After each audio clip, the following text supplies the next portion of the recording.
It's Random Andrew coming at you with my son Jake. Hello. My one and only boy, my firstborn son. He's doing his first oil change today on the Cooper. It's not the title of the video, but it's a very special occasion. If you don't get it, you just don't get it. He's doing pretty good right now. He's pulling off the oil filter, which stays ever so tight enough that you can't turn it by hand. You gotta use the stinking oil filter wrench for all the turns. Don't mind my appearance today. I just realized, wait, we're gonna be doing some work on the Cooper. These guys love the Cooper videos. Most of you do. A few of you don't get it, but I mean, you don't get it. We're gonna be doing the power steering delete today. Let me show you the little kit that I ordered for it. Not cheap, but not bad either. We'll get to that in just a second. It's gonna involve removing a lot of this battery box and everything, so I figured with Jacob's help, we can film this and show you guys a power steering delete on an R50 R50 2005 Mini Cooper. Tell you, Coop here, he's got a lot of spirit. He needs this kind of work. Eventually, side note, if I can get some backing or help, you always see big YouTubers getting sent help, like, oh, they donated us a $50,000 engine because we get views. These guys got the money. They get the views to buy this stuff, but yet they still get donated.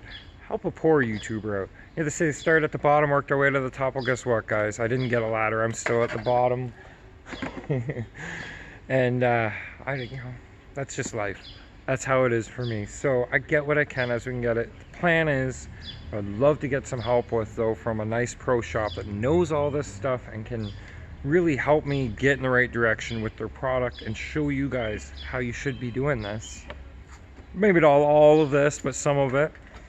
Front end's gonna get a complete reworking. We're talking new struts, tie rod ends, ball joints, inner, outer, upper, lower, inside, outside, I don't know, just call it. There's a lot of stuff. And it's actually not bad considering it's Mini Cooper. Everybody thinks they're really expensive parts. No, it's the labor. I'm gonna be doing all that. My son's gonna be helping me do all that. That's to come. Let's take a look at the power steering delete kit. We're not deleting the steering, just the power steering. The struggles, you got it? Careful, there's a thing inside there. Ah, there's your oil filter, folks, for the Mini Cooper. Okay, try not to let that drip onto anything here. We'll just go right over the ratchet. So I try and keep the ground nice looking. Yeah, we're gonna take a look inside of that, but taking a look. So this is the beauty of these style filters, is in a performance engine, when you got like a hard case filter and it's got rubber around it, you can't see inside. You can't see what these filters actually look like, but if you take a look in here, I don't really see any glitter. I don't. Like a tiny version of the filter that's in my old shop vac. Kinda, yeah. Except this is meant to operate at a very high temperature with oil flowing through it. But take a look in there, Jake. Keep it over the cardboard.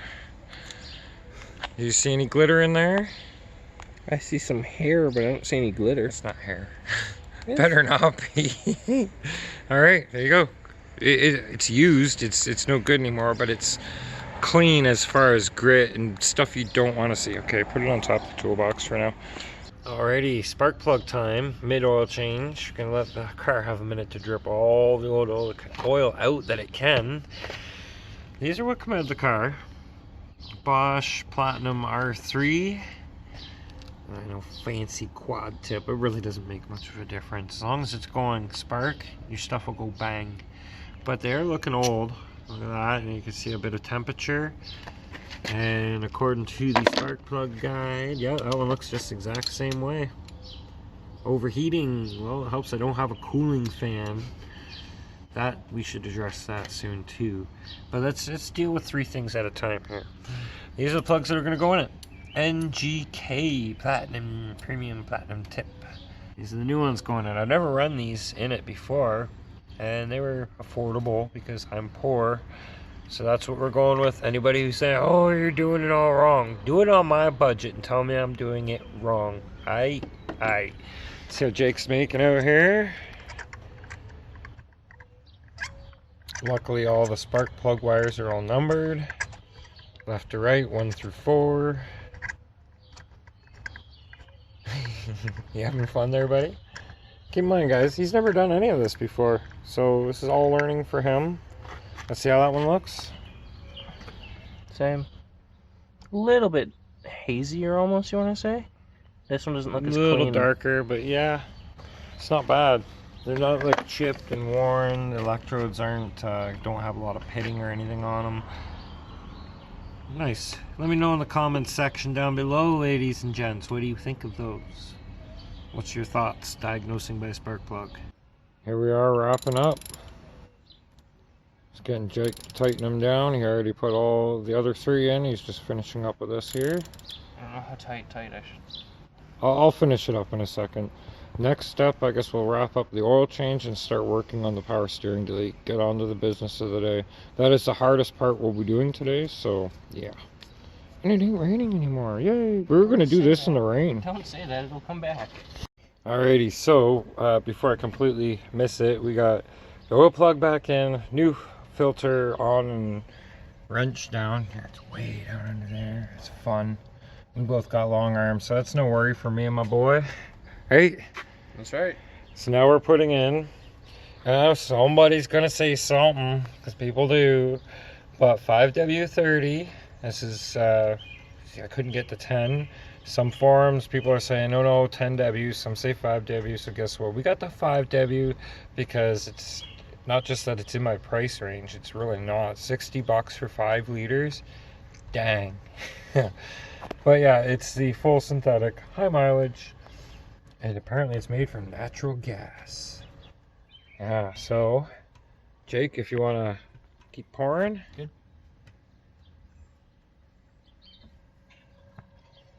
You can pour a little quicker than that. Just if you see it backing up, you let up a little.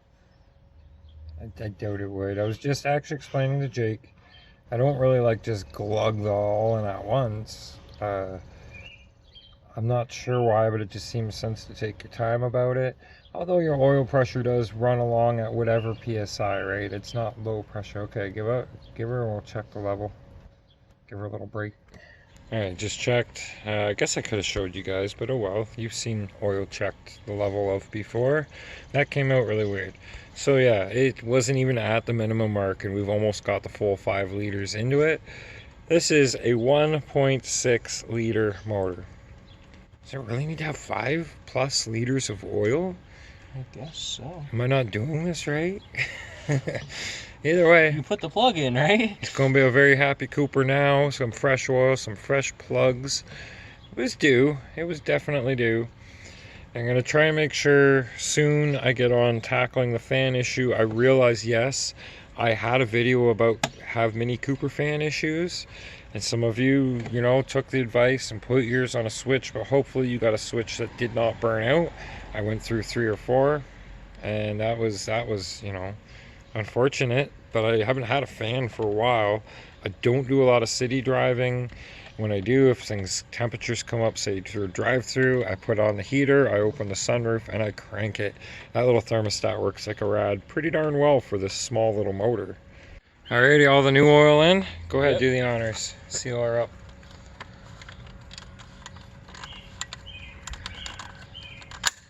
Yeah, there you go. That means it's on? Yeah. Okay.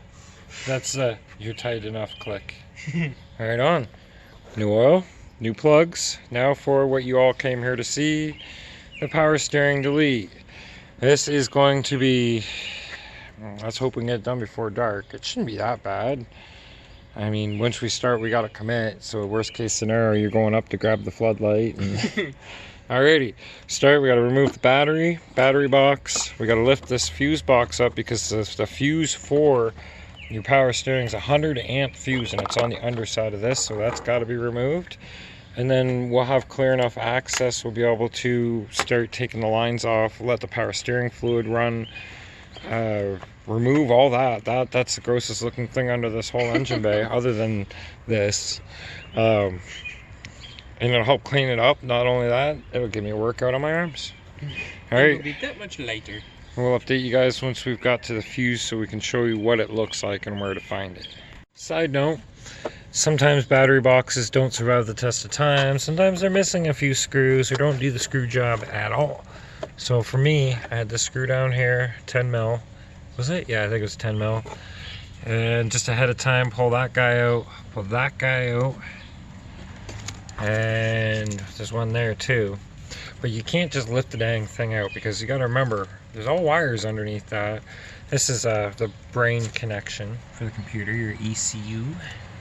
And then this will, I can't do it one-handed, so I'll just wiggle this out and then I'll show you guys once I have this flipped and we can see the fuse. Well, crap folks, rain's starting to come down a bit. Jake was right, we went and jinxed ourselves, and now we're dedicated to finishing the job. So, okay, once you got your fuse box kind of on its side, don't worry about any of this stuff. You got, there's a little panel here, you'll see this on the back. Pop that off, 100 amp fuse under there. Let's hope there's no capacitors retaining a charge as I go to remove it. Looks like what, a couple 50s. No, a couple of Allen keys. Oh boy. All right. 12 seconds later. Like I said, the rain should be coming down pretty good. We need a solution. So now the Mini is inside a tent. Like, I'm not joking, guys. Check this. Now, if I had a Lincoln Continental, this wouldn't be happening. But now we can finish the work and stay dry. There's Jake in there. Hello. It's Alrighty. So we gotta beat some daylight here because I don't think we have a light solution. I'm gonna get doing this, and once I get the fuse pulled, I'll show you guys so you can see it a little better. But until then, just keep waiting. And there it is, all the trouble it wasn't worth. Well, it was worth. 100 amp fuse. Look at that. Nice little fat boy there. Held in by 2 screws like these. Focus. Well, you get the idea. And that would have been a T20. Alright, this is the unit in question down here. Ooh, that all looks really, really gnarly. Like, look at my steering pieces. Oh, that's gonna have to be changed out soon too, but that, you do the whole lower column separate than the upper column. Mighty nice of them to do it that way. So, on the right, you see there's, on the left, there's 2 lines coming out, small lines. That's not what we're looking at. Looking at the opposite side, and you see how they're kind of offset in height. That's okay that those pieces are offset in height, though. Hopefully the last clip recorded, so this will make sense. But yeah, take a look at that. Remember those angles? Take a look at that. Kind of straightforward in how that's going to work, isn't it? So after I've drained the system, after I've drained the system, I will be pulling those off there. Hopefully I can. Let's see. Yeah, that'll be just a big wrench. Do I even have a wrench that big? Maybe a socket. We'll worry about that when we get that far, but yeah, let's just start this, and when I run into a problem, I'll let you know. If I don't, I'll show you it finished and complete. But we're removing those lines so we can take them right out of there.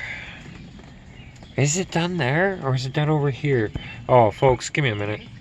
Yeah, so thank you, Condor Speed Shop, for providing these parts for availability. You can see this block will just allow fluid to transfer between it, because that's what banjo bolts do. Well, my complication is there's other lines down there. Yeah, I can just hook this up to the rack, but what do I do with all the other lines? Am I just supposed to remove all the other lines? Well, let's get at her and let's try it out. Alright, quite a bit further along. Yanked the reservoir out, and the line that went straight from the reservoir down around behind the power steering rack, the lifted piece there, and into one of those banjo bolt holes. You can see there's still no, I'll try and zoom in here for you. Whoa! Extreme close-up, Wayne's World style. So you see those 2 offset spots, flat edges, right, where's my finger? Oh no! Okay, well, we're fighting battery on the phone now, and light, and it's nighttime, and I want to get this done. So long story short, those spots I was trying to point out is where the banjo bolts come from. And that's where the delete from Condor Speed Shop, those guys, that's where that's gonna go. Here it is all set up with the banjo bolts and proper new washers in place. It's gonna go just like that. And before you know it, it'll be on there and you'll be looking at it. And there you go. Banjo bolts and bypass, delete, whatever you want to call it, in. That's pretty nice. Pretty nice. So now what's left is, oh, look at that. Hello. Anyways, yeah, the pump itself, electric pump, okay? This line goes down into the pump. And then there's a whole bunch of other line down here that's actually not even attached to the rack, all to do with the electric pump, which ain't gonna be doing anything right now. It's dark, I can't see to properly lift the front end, to get underneath, to pull the fan that covers the pump, and then to pull the pump, which it's only a couple of bolts. Like if I could lift the car right now, safely, place the jack stands under it, I could do that now, but I don't have enough light. I'm getting old. Jake's gone for a RC drive to Timmy's to get his dear old dad a coffee. And I think I'm going to do for now is I'm just going to secure this. And then there's that other one down there. I'm going to secure it. And then in the daylight, you know, I'll finish it. Look at all that power steering fluid all over everything down there. And that nasty old pump down there. I think the pump still works. It just there's no control over when it's on and off. You can have the key out of the ignition and it's still whining away. And that'll cook your battery.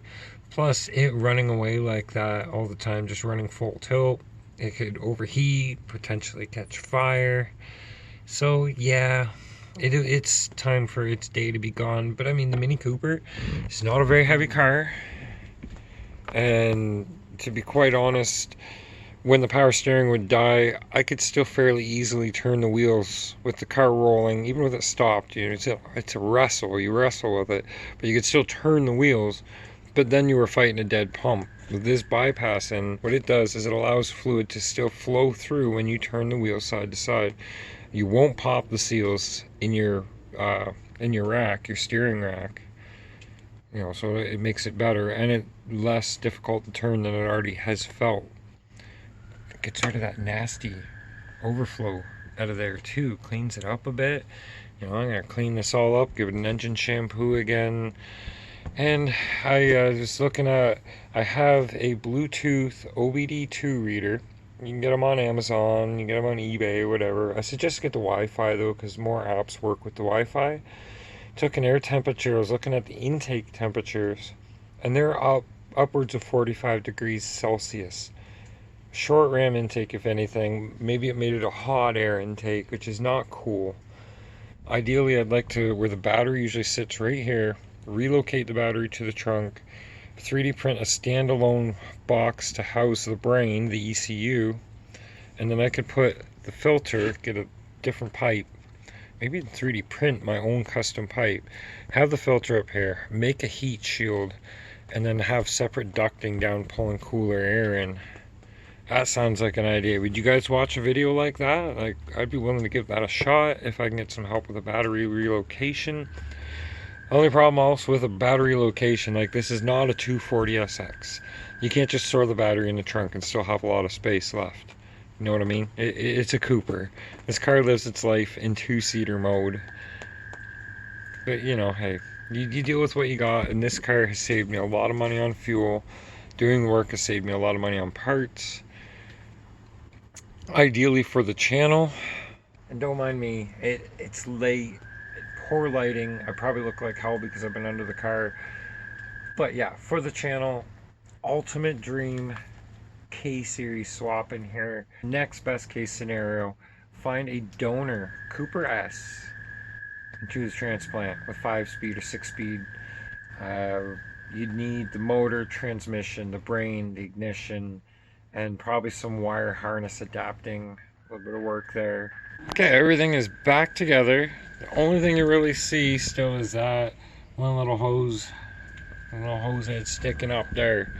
But don't worry, when I go under to remove the pump, that stuff all comes out with it. So I'm going to hook the positive up. Yes, the battery cover's not on yet. That's fine. Jake's getting ready to fire it up. I'm going to let him do the honors. Not just yet.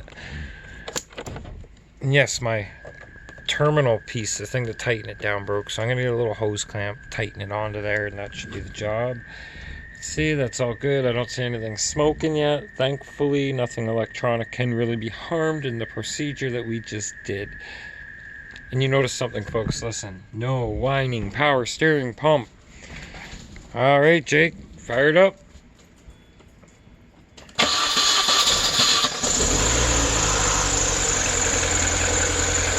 Must have been get some fuel pressure there. Everything's fine. What? Yeah, that was already there. Okay, give the wheels a crank this way.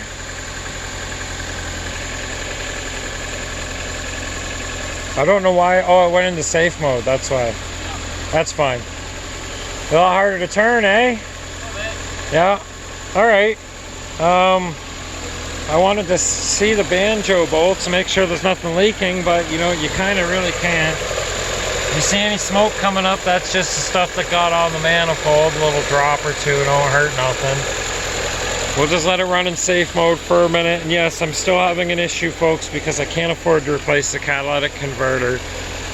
That's I do believe what the source is. It's getting feedback at low RPM and throws it into safe mode, in which case I just restart it and don't let the RPM sit low. But, alright, yeah, I think that's good. You can go ahead and shut her off, Jake. What if I don't want to? And listen, no power steering pump going. And there's still a little smoke coming up that got on the exhaust manifold. Make sure that ain't no plastic on there melting or nothing. No, I see it. It will be. So that, yes, that honestly, that stops after a couple minutes, folks. We put the oil plug in, everything else is good that way. Maybe take a quick look, make sure there's no fluids seeping down. Well, from what I can see, I think everything's alright. A little shininess from the power steering that leaked down into the drip pan we had. But that'll do it for this video, folks. Thanks for watching. Jacob, thanks for your help, buddy. Absolutely. Thank you for teaching me, Dad. Yeah, this is an absolute great father-son thing for me and him to finally get to do. Sure, it's not your, you know, top-end YouTuber videos, but come on, guys, give me some more support here, and you'll see some top-end Mini Cooper stuff, and then some. Thanks for watching. Don't forget to like the video if you enjoyed it. Comment if you feel the need to. If you're going to be negative, I'll just ignore you.